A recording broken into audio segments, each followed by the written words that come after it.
Welcome to American Gypsy Podcast. I am your host, Gypsy, and today we have a returning guest, Xiaochen Su. I hope I Yep. pronounced that right. Yeah, that's right. Yeah. Oh, good to have you here again. I Thank think you the very last much. time we talked to you, you were in Japan, I think. Yep, that's correct. Yeah. And last time we spoke a little bit about my PhD research which was on Chinese immigrants in Russia. Yeah. So today we're talking about a completely different topic. So tell the guest a little bit about, about yourself and what you're doing. Yeah. So last time when I introduced myself, I was just graduating from my PhD program. I was studying at the University of Tokyo. I did my PhD in sociology, which is why I was studying Chinese Mm. immigrants in Russia as my dissertation research. So I finished that, right? And since then, I've been working. Well, I was working at the time in a sort of like a business risk consultancy, but about a Mm. year and a half ago, I changed to a new job. I'm currently working as a college admissions consultant, basically helping high school students around the world get into American universities or providing them tips on how to do their applications well for American universities. So my clients are basically high school students from all over the world.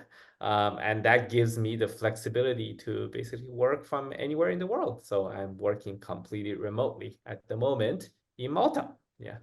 So you chose to go to Malta. It wasn't for a specific role or anything. Yeah, so it's completely unrelated to the job. I mean, Malta is a small country, so I don't have any clients from Malta. Yeah. Yeah, but the reason I chose to come to Malta is because my wife's Japanese, and we wanted a place where she can immerse herself in an English-speaking environment. Mm. Malta happens to offer that environment and also the digital nomad visa, which allows us to sort of reside here for up to 3 years. Yeah. Wow. So that's why we chose Malta. That's pretty good. 3 years without renewing. Well, you have to renew it every year, but Okay.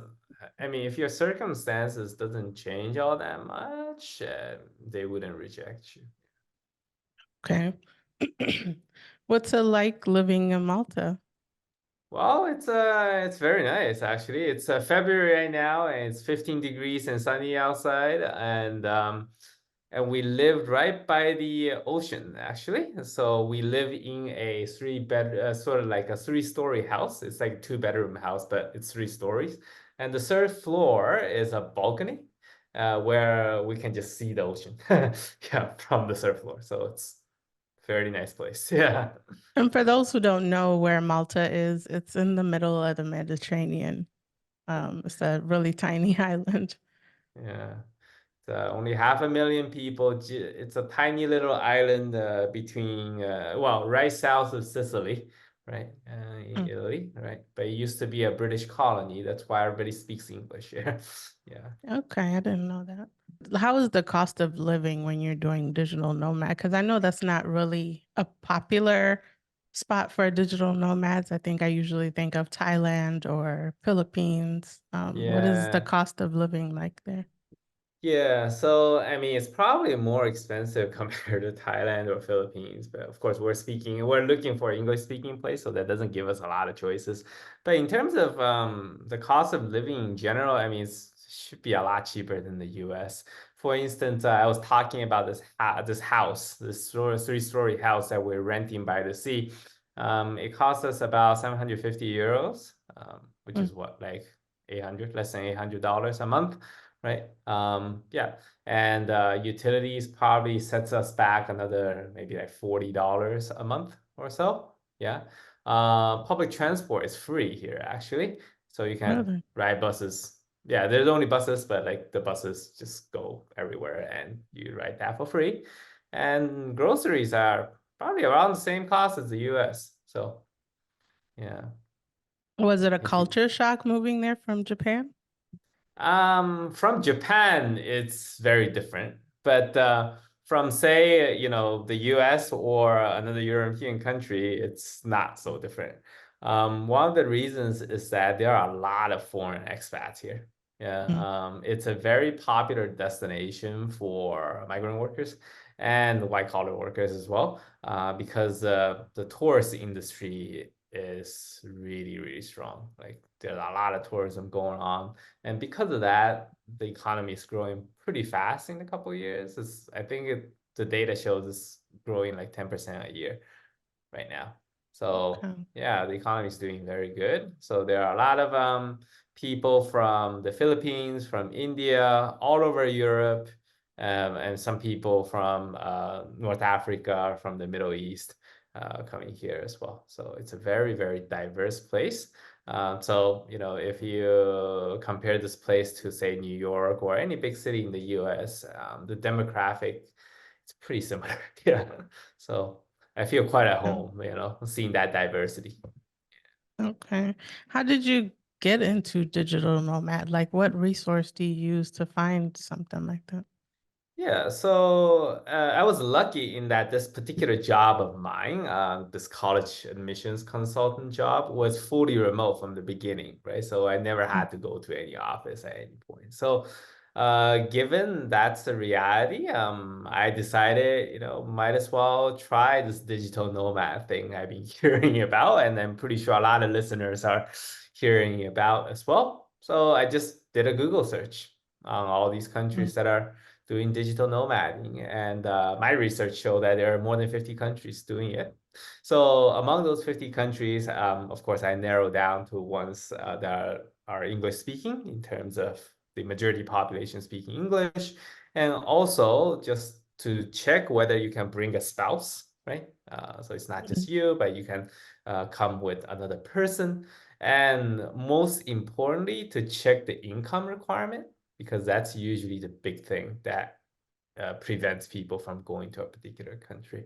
So for Is Malta, that for a visa or what's the yeah, requirement for? yeah, so that's for the digital nomad visa. Okay. They have to know that you have a, you know, specific amount of income coming in every month to be able to sustain yourself in the country, right? Because as a digital nomad, obviously I'm not working in Malta for Malta, right? I'm just working Mm. in another job from another country and just living here. So they need to know that I have the income to do so. Yeah, so for every country on that 50 some country list, the income requirement is quite different. And Malta happens to be one of the lower ones, I believe, at least among English-speaking Mm. countries. It's about 2,700 euros a month for that requirement, right? So you have to make 2,700 or above in order to be qualified to apply for a visa. And where in Malta are you, and what cities would you recommend Yeah. there? So I'm in a town called St. Paul's Bay, which is in the northern part of Malta. It's more of a residential area. It's less touristy, but it's one of the bigger towns in the country. There are some very, very popular places in Malta for foreign tourists to go. I mean, it's one of the main industry here. That's why they get a lot of foreign tourists. I mean, probably the most famous place is the capital, Valletta, which is the whole city is a UNESCO heritage site. Right? It's just like a beautiful medieval fortress city, right? The whole city has like buildings, stone buildings from preserved from a few centuries ago, and they really spruce up the place so that everything is pretty clean and nicely well maintained. So that city gets a lot of tourists. Yeah. Besides that, there are other historical places that people tend to visit.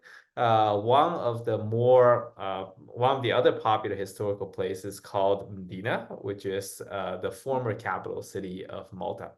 It's like a fortress on the top of a mountain, right? And the fortress has been unchanged since like the 13th century. So a lot of people visit that as well. But besides history, people tend to visit a lot of like it's a small island with a lot of like ocean, nice ocean views, right? So people come here for the beach, right? They go visit like fishing ports, right? Just anything by the ocean that people really enjoy. Yeah. So there's a lot of nice hotels, like holiday homes for people who come during the summer for a few months as well, just to enjoy that ocean view and the nice weather. Yeah. Okay. Have you gotten a chance to go to Gozo? or no? Yes, I have. I mean, I live, St. Paul's Bay is actually pretty close to the ferry, which Mm, runs from the northern part of Malta Island to Gozo, right? So that ferry is only like 15 minutes. Yeah. And yeah, a lot of Maltese, they go to Gozo for their weekend trip as well, just stay there because it's slightly less developed than Malta Island, which is quite urbanized, right? So a lot of people go over there, enjoy nature a little bit more, and then stay there for the weekend, come back. Yeah.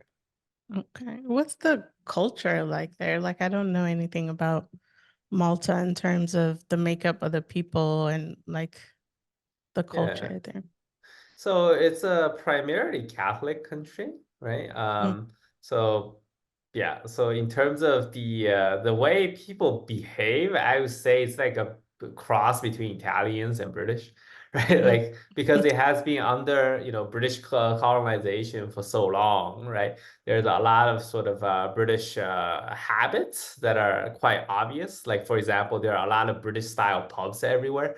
Like people mm, love drinking beer and watching soccer, right?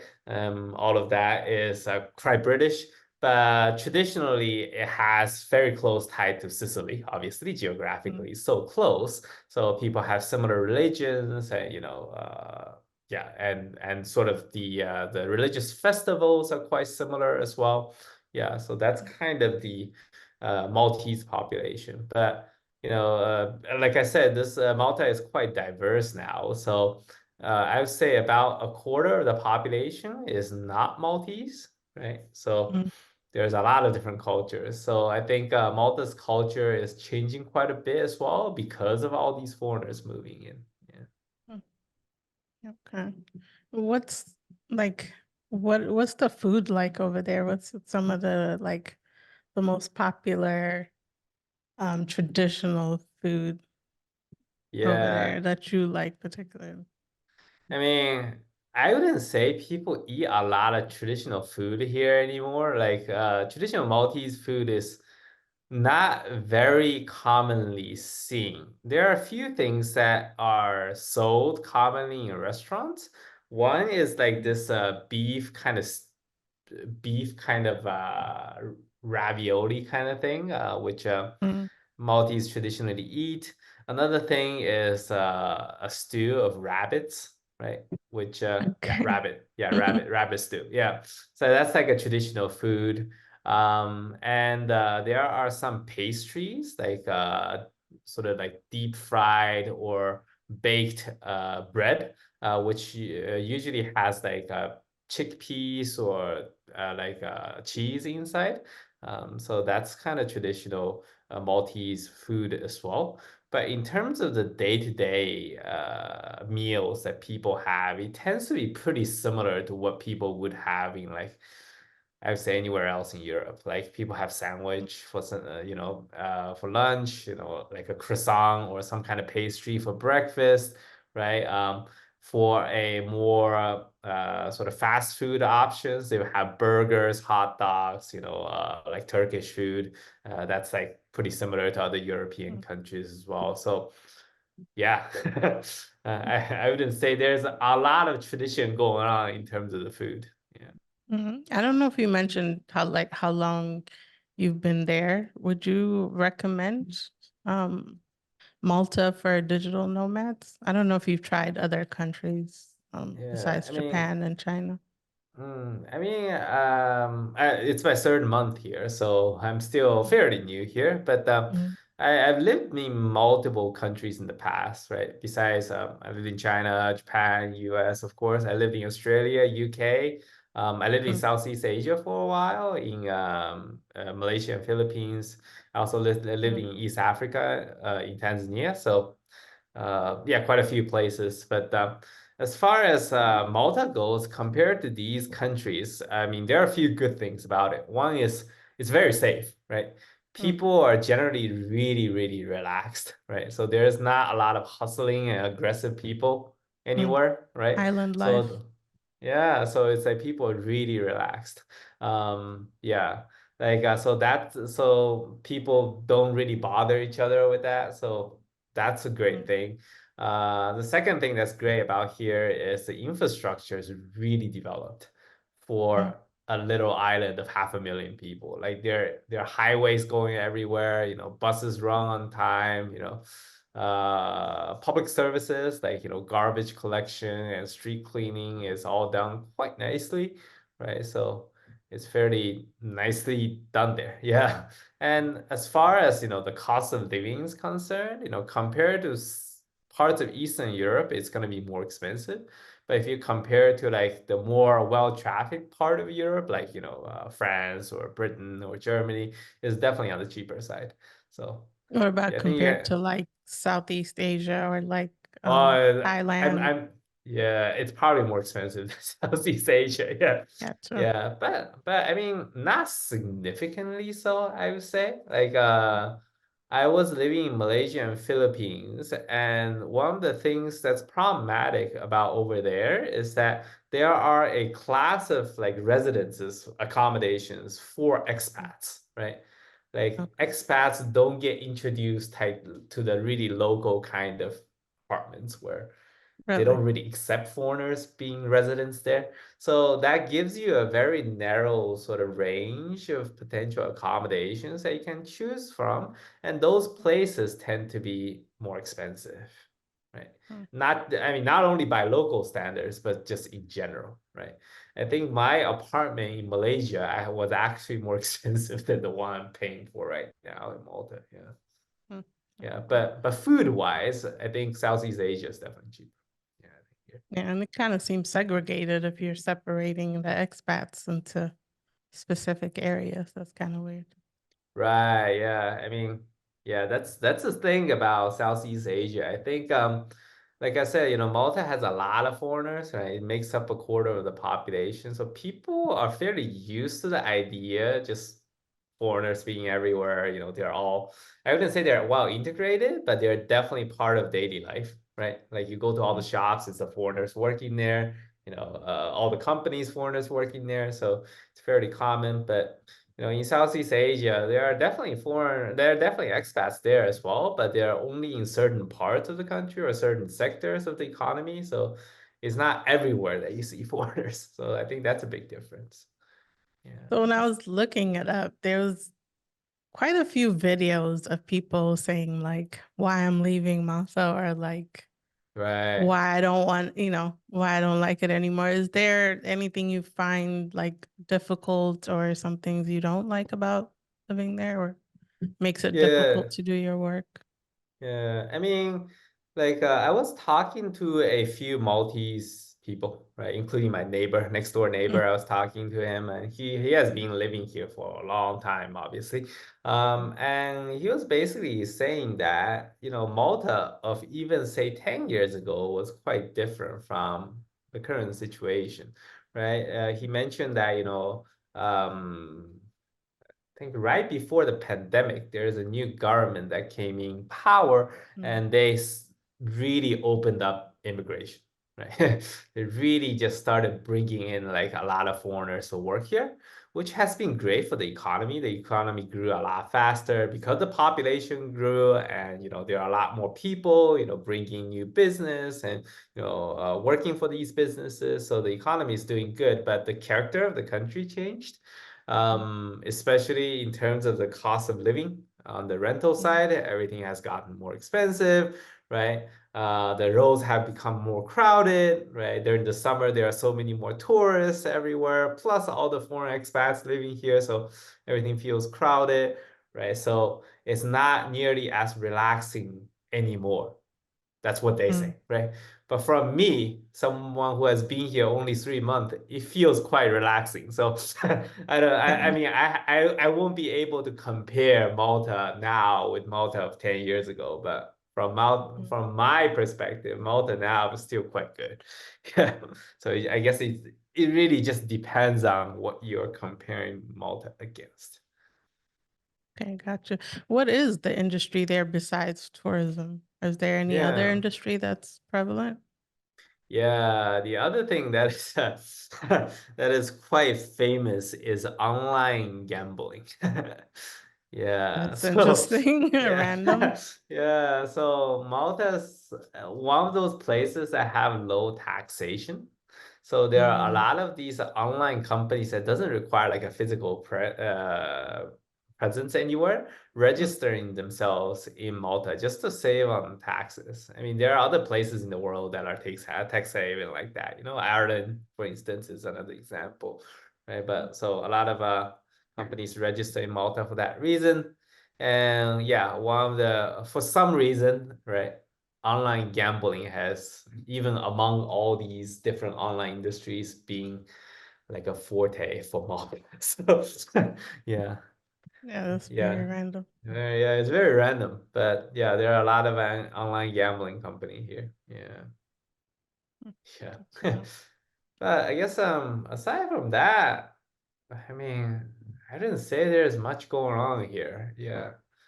Like yeah, so everything else is just related to tourism, you know, Mm. the service industry, a lot of hospitality related jobs, right?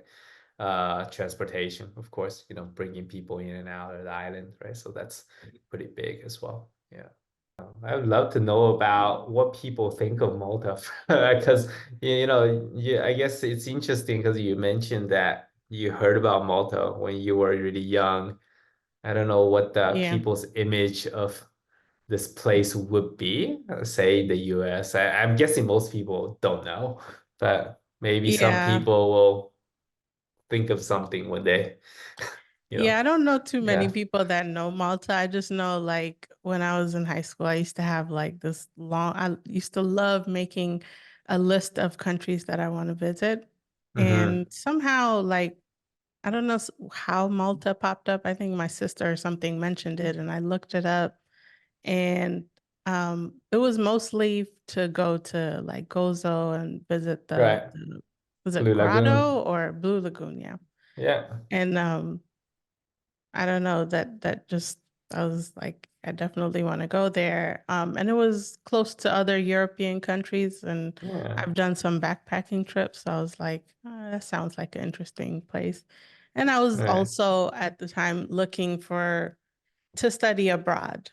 Yeah. I lived in Minnesota for high Mm-hmm. school, and I was like, Mm-hmm. as soon as I graduate, I'm getting out of here as fast as I could. So when it came time to look for colleges, I was Right. looking like everywhere. And when I mean everywhere, like Everyone in the Cyprus and world. all of Yeah. these random places that will Mm-hmm. have like Mm-hmm. American colleges. Mm-hmm. And yeah, I don't know if Malta has any, but that was Yeah. just close There's to. actually the American University of Malta. Yeah. Oh, really?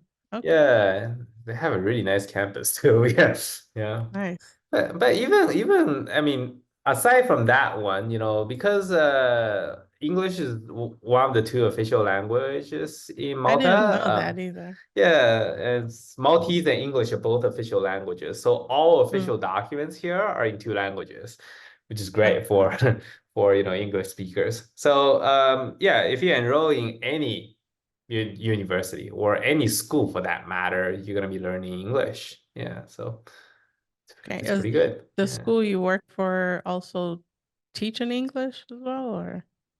So, well, I don't work for a school. I work for like a private consultancy. Yeah. Oh, I don't know Uh, why I thought you said college yeah. admissions. I must have missed that. Yeah, so it is college admissions, but so my job is to provide sort of advice to high school students on how they can apply to universities better, right? To help them, you Okay. know, brush up on their essays and, you know, fill in, you know, their extracurricular activities. Because I'm sure you're familiar with how American universities applications tend to be quite comprehensive, right? It's not just Yeah. like your grades or anything, right? They expect to see like a pretty well-rounded profile, you know.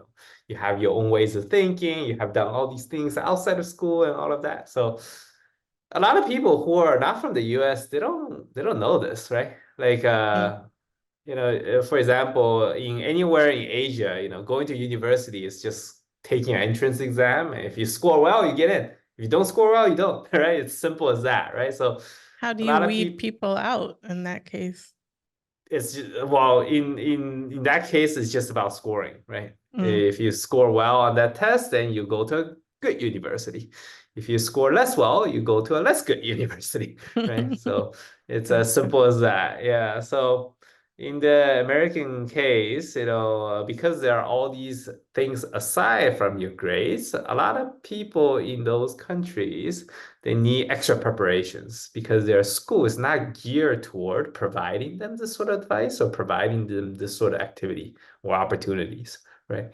Mm, So they need like private consultants to help them find the kinds of extracurricular activities that would look good on their applications when they apply to gotcha. American universities. Yeah, because simply, they can't find them by themselves, or they don't know what kind of things they should be doing by themselves. Mm, Yeah, okay. yeah.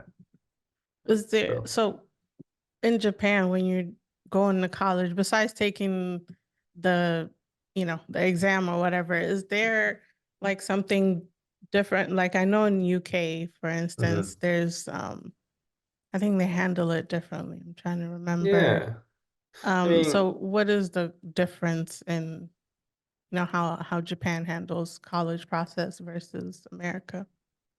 yeah, so Japan is pretty typical of that Asian country thing where you just take an entrance exam. If you score well, you get in. If you don't, then you don't, right? So it's fairly straightforward. That's why people spend all of their high school preparing for that exam, basically, that Mm, big ex entrance exam, right? So for 3, 4 years, they're just gonna be cramming information on all these different subjects exams that they need to mm. take, right? In order for them to score well and get into top universities. Is a It lot really of is. it based on, like, I know when I went to school in Ethiopia and I Right. moved here, I saw the difference in how, like, in Ethiopia, like, there's a lot of memorization. Like, it's a Mm-hmm. lot of memorizing and regurgitating. And Right. in America, it's a little bit different. A little bit more emphasis on critical thinking and stuff like that. Like, Yeah. would you say Yeah. there's some difference in? Yeah. Definitely. I mean, the difference is especially obvious when it comes to studying a foreign language. So Japan is not particularly well known for people speaking English well, unfortunately. Mm, And that's not because people don't learn it in school. In fact, people in Japan, they learn English starting from elementary school. So mm, they study English for many, many years, right? But they still mm, can't speak it. And one of the reasons why, or at least people who analyze it say why, is because they emphasize so much on memorization of different grammar rules, of different vocabulary, right? Just mm, so people can understand the structure of English, but not mm, to actually practice using it in any particular way, right? So they learn mm, English as a set of facts rather than mm. something living, which Yeah. cause people to be not able to speak English, even though they learn for more than a decade by the time they get to university. Yeah. Yeah, that's kind of similar in America where it's like you're required to take a language and most Mm. people like take Spanish or something, but you kind of, even though you take it for years, you don't really learn to speak it really, or you're not Mm. fluent, even though you've picked, you've been learning it for so many years. I feel like with Yeah. language, it's like you have to be immersed in it or Right, it's really right. hard to learn. Um, Yeah. I mean, I really feel like, the US definitely has an advantage there because there are just simply so many people who speak so many different languages living in the US, right? yeah. Like, I'm from San Diego and there are a lot of Hispanics, right? From not just from Mexico, but from Central America, right? Living in San Diego. So getting exposed to Spanish is not all that difficult, right? Mm, As long yeah. as you go to the right places, meet the right people, you'll be able to practice it if you learn Spanish. But living in Japan is just so difficult to find English speakers. amongst you, right? Yeah. Yeah. So Yeah. unless you want to pay good money to go to an English language school just to have conversation classes. And of course, most high school students won't be able to afford that. So, yeah, it's quite difficult for people to actually practice. Yeah. How long has it been since you lived in the US? Ah, wow. It's been a while. I Oh, wow. mean, I graduated undergrad in the US, but since then I have been living abroad, just working in different countries. Mm. I mean, I occasionally go back and visit, but the funny thing is I have never actually worked in the US. Yes. Yeah. Okay. Yeah. It's I mean, I'm a US citizen. I can go back anytime, but I just found so many, interesting other places I can potentially go to. So Oh. I have just been doing that since 21. Do you Yeah. feel So like it's easier to live abroad versus living in the US?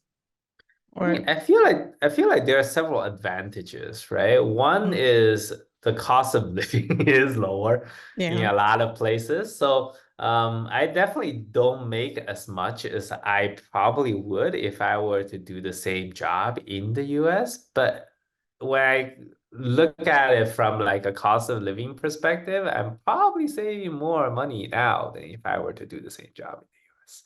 Yeah. Mm. So that's one thing. Yeah. But Sorry, go ahead. enjoying life and all of that, like Mm-hmm. there is a difference. Like I feel like US has it's a very individualistic True. hustle and Yeah. bustle type of place. And Yeah. sometimes, I don't know, the culture and lifestyle is different when I'm traveling. Right. Yeah. I mean, I totally agree with that, right? I mean, yeah, like for instance, here in Malta, people tend to be quite family oriented. So it's often difficult to sort of just like randomly strike up with the strike up a conversation with some random people on the street, Mm, right? Like people tend to be less open to that sort of thing, right? mm, Whereas in the US, it's I find it fairly easy to just meet strangers and talk to people, and people tend to be quite friendly and open to the idea of just talking to strangers. So I think that's a great thing. Yeah, maybe that's part of the individualism that we're talking about here as well. Yeah. yeah. But yeah, I think the other thing is, I mean, at least in American cities, there are a lot of cultural options, whether that be Mm, museums, plays, um, or any kind of sort of cultural events going on, like concerts, sports games, all of that, right? So, mhm, I mean, out here in Malta, we don't have as much of that, right? There's yeah. no professional sports to speak of, right? So, there are some Right. museums, but kind of like historical stuff that tourists really want to go. But if you live here for a long time, not so much. So, there's less of that cultural access as well, right? Yeah. Mm, But I guess it's kind of just what you're looking for there, I yeah. suppose. Yeah. And I guess the location is kind of strategic for traveling Mhm. to Europe or somewhere in Yeah. Africa as well. Yeah, I mean, I was actually in Tunisia last weekend just Mm, to travel around for like 3 days. Yeah, because it's only like 50 minutes by flight from Malta, right? nice. So I just went there experiencing a different culture, right? So that's Mm, definitely possible. And to Europe, there are a lot more flights, right? Quite cheap as well because yeah. there are so many low cost airlines, right? So if I'm looking for, say, more cultural options, then I could, I don't know, fly to Paris or London or Rome or somewhere like that. Yeah, so that's Okay. definitely an option as well. Yeah. Okay. Yeah, so Um, I think that was one thing I was mentioning. Yeah, there was another point that I wanted to make, but I just lost my train of thought there.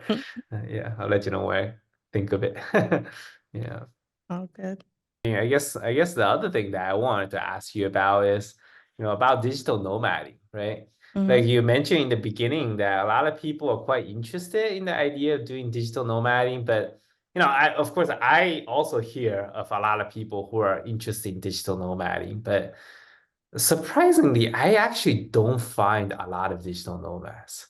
Yeah. Really? Like I met another digital nomad by chance in Malta like a couple Mm, weeks ago, and we were talking about just trying to find the digital nomad community here, but mm. yeah, there actually isn't all that much.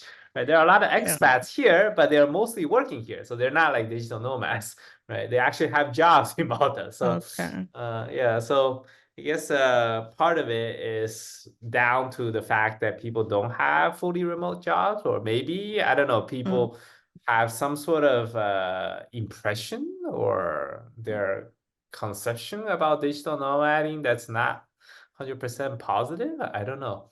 I Maybe think you can enlighten me it's here. not that popular. Like, I feel like digital nomads kind of tend to congregate in Uh-huh. certain countries. And I feel Right. like it's been a few years since I've done research on digital nomading, but Uh-huh. like everyone was going to Thailand at one point, and I Right. think Thailand got flooded with so many expats. And so Right. people started transitioning to Philippines a little bit. And then Uh-huh. that started getting a little bit full. Right. Bali is another place where Place. it's a lot of expats and digital Yeah. nomads working there. Yeah.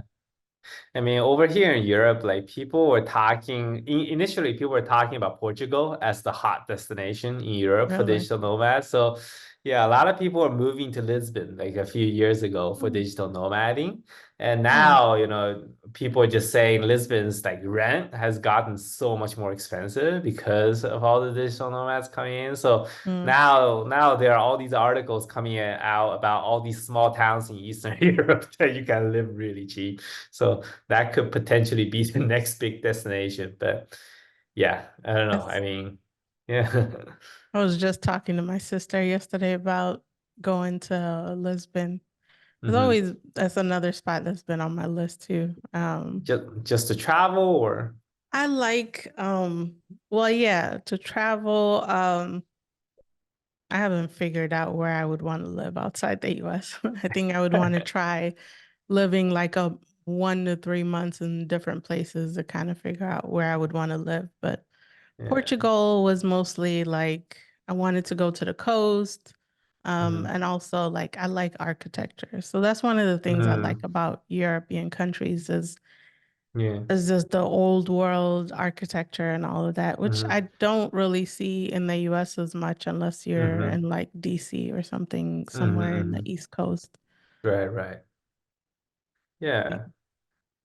I mean, I feel like one thing that really sort of bothers me about places that I don't like to live in is the fact that I stand out too much, Oh, in really? terms of yeah, in terms of how I look and in terms of like how I speak or how I behave, etc. Right?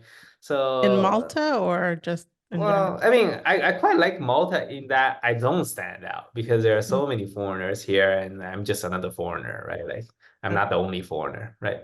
But for Mm, instance, I was telling you that I went to Tunisia mm. last weekend, right?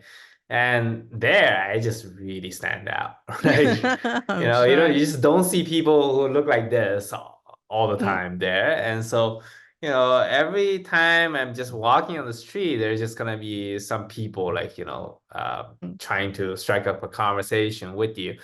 And sometimes it's just because they're curious, right? But other times because they want money or something, right? Like so either way, after a while, it really gets tiring, I'm just trying to live my life over here, right? Like just Yeah. do my Don't own want to be thing. a I just kind of unicorn. yeah, just want to be left alone for a little bit, right? So Mm, I mean, for 3 days in Tunisia, that's not really a problem, but I just can't imagine myself doing it for like 3 months, right? So like yeah. every day, I go to the supermarket, a bunch of people just striking up conversation with me. It gets really tiring. So. What are some places you have in mind to go next? Or I mean, if I were continuing to do digital nomading, one place I really want to sort of try next is somewhere in the Middle East. Yeah. mm, I was actually looking at Dubai or Abu Dhabi instead of Malta mm, for my first digital nomading as well because mostly they speak English over there as well, right? So language wouldn't be that big of an issue, but it's just that they have higher income requirements. Yeah, So cost that of made it living is pretty it's higher crazy too. over Yeah. there, right? Yeah. Yeah. Especially rent should be pretty expensive. So yeah, so that's why we didn't really do that. But if we had the chance, maybe the Middle East would be good, right? Especially since recent few years, Saudi Arabia in particular has been opening up quite a bit to foreigners, to foreign tourism, trying to change their cultural outlook from a conservative one to a less conservative one. So kind of want to see Mm. what's going on over there, right? Yeah, Yeah. that's a little, I've never um heard anybody say they would want to live in Saudi. Yeah, it's I've a passed through there and I just feel like they're so restrictive, but it no is, hate on yeah. the Saudis, Eh, but eh, especially for yeah, women, it's a little it's difficult true. and It's restrictive. true. Yeah, I think they're trying to change their image a little bit Mm, in the last couple of years, but of course, it takes a while for them to actually get somewhere with that. So yeah, I do want to see how they're trying to do this and how far they can get with that, yeah, right? So I I think would that would be definitely interesting for visit for tourism first before you decide. Yeah, and I guess besides the Middle East, the other place I was thinking of is West Africa. Especially Mm, Ghana, I think would be a fairly good place.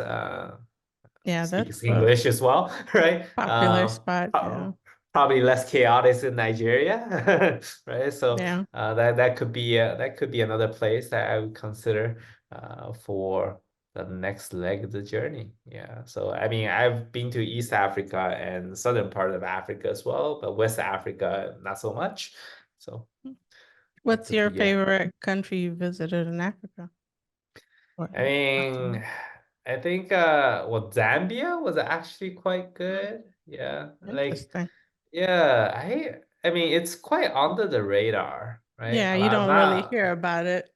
right. Like of course the Victoria Falls is on the border, so there are people Mm, visiting that, right? But beyond that, people don't really go inland for any tourism related purposes, which is good in that people when they see foreigners, they don't like expect you to be, very rich tourists coming in for mm, whatever reason. So people are quite relaxed about it, right? Which is great, okay. right? Yeah, so that's quite different from, parts of South Africa, for instance, right, where they get a lot of tourists, right? A Yeah, lot of people with money coming in, right? Same with Tanzania and Kenya, right? Because a lot of people go there for safari, right? yeah, So yeah, so it just feels easier to be a foreigner in Zambia than in those yeah. countries. Yeah. Yeah.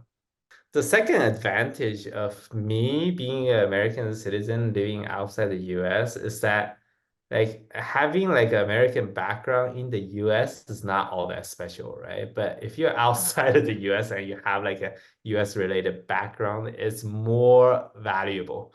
So you Mm, can for the same kind of connection, you can command, more sort of value and you can command a higher salary, right? gotcha. You know And what is I mean? that in Yeah. general, or you feel like certain countries have better I mean, benefits?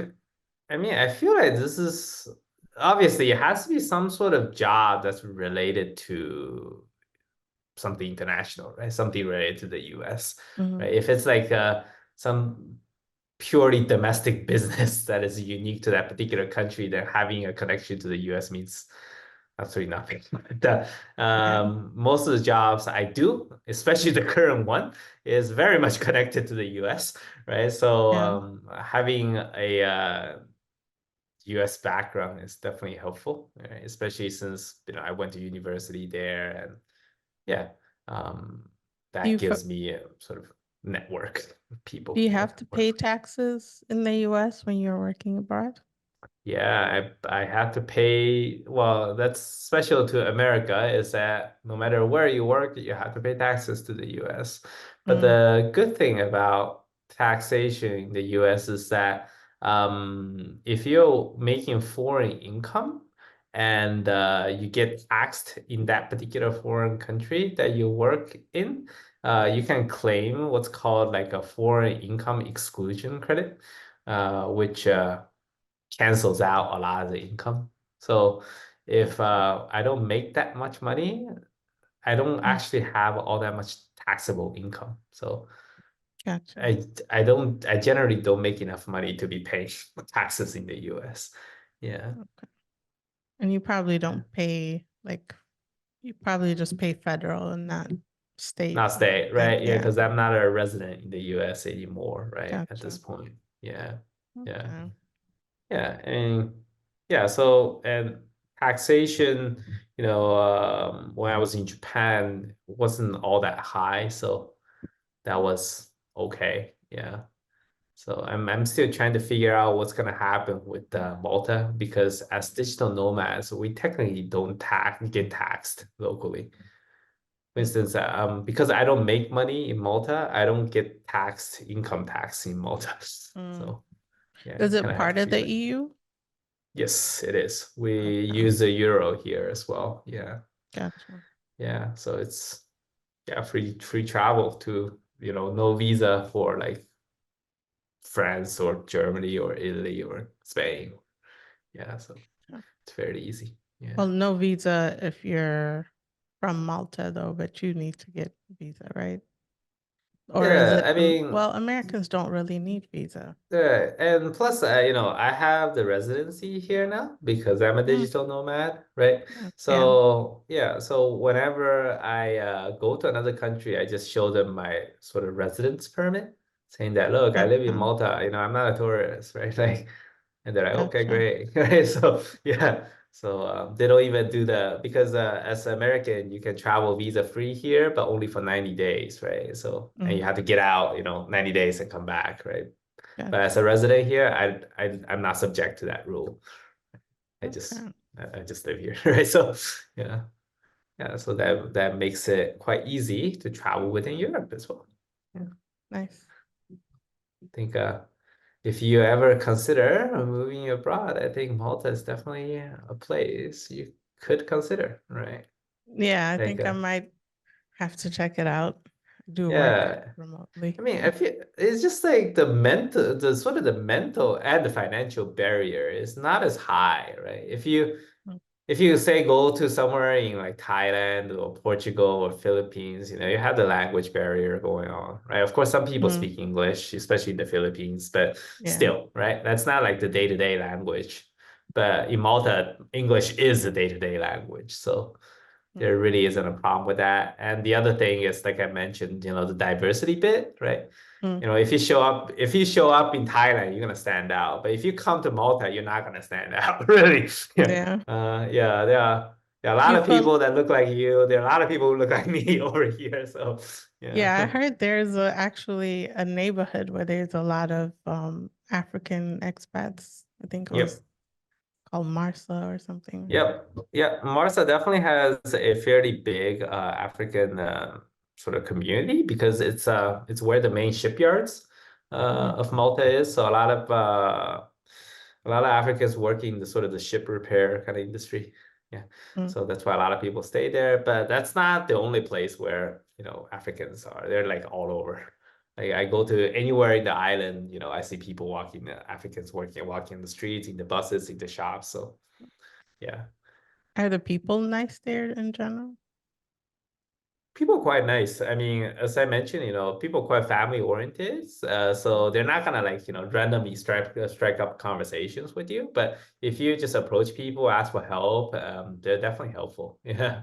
So it's just like they have a quite sort of functional attitude to our conversations, right? Yeah. So it's just like, okay, you need something from me, I'll help you, right? But otherwise, it's just why are you talking to me, right? So yeah, so that's kind of a little bit different from the US. But I mean, as far as the non-Maltese go, they're much more, I guess, open, right? There Yeah. are people from all over the world, and they're quite curious about other people from all over the world who live in Malta. So think the expat community is quite open. Yeah. Well, it was great talking to you, Oh, Xiaochen. Very informative yeah. podcast. Yeah. Is there anything you want to leave the guests with before we close it out?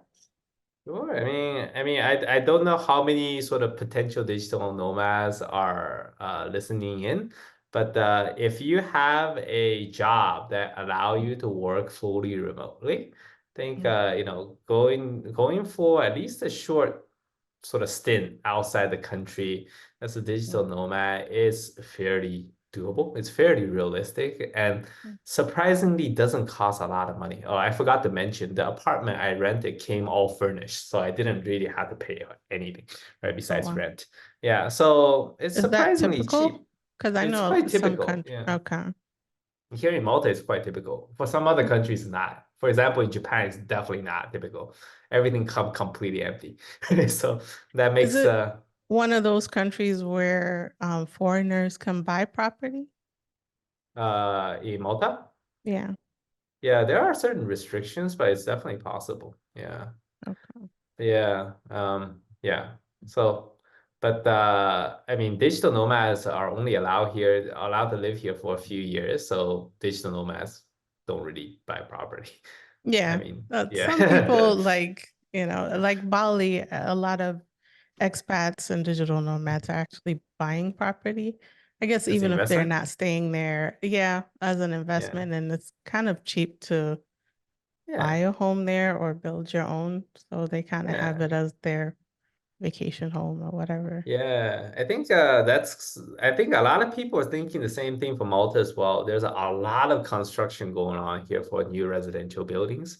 So there certainly is a lot of demand, and that demand probably doesn't come from the local population, right? Yeah. So I'm sure there are a lot of foreigners buying property here as well, even just for investment. Yeah.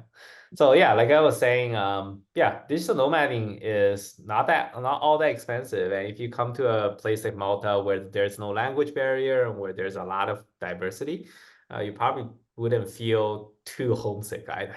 Right? So Yeah. it's definitely worth a try. Yeah. If your job allow you to go fully remote, might as well live outside the country for a while. That's it. Might have to consider that. I actually work Yeah, please remotely do. and I still haven't had the opportunity to like work outside of the US or at least, Yeah. do the digital nomad thing. Yeah, And just be careful of the time difference, I suppose. Yeah, yeah, there's that too. and Sometimes that's a benefit though.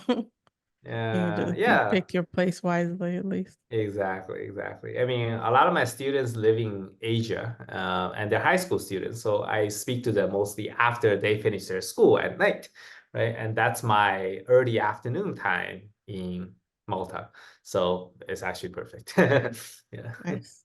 yeah, Okay. yeah. Well, thank Great. you for stopping by. Well, And thank you for the very much for list having me.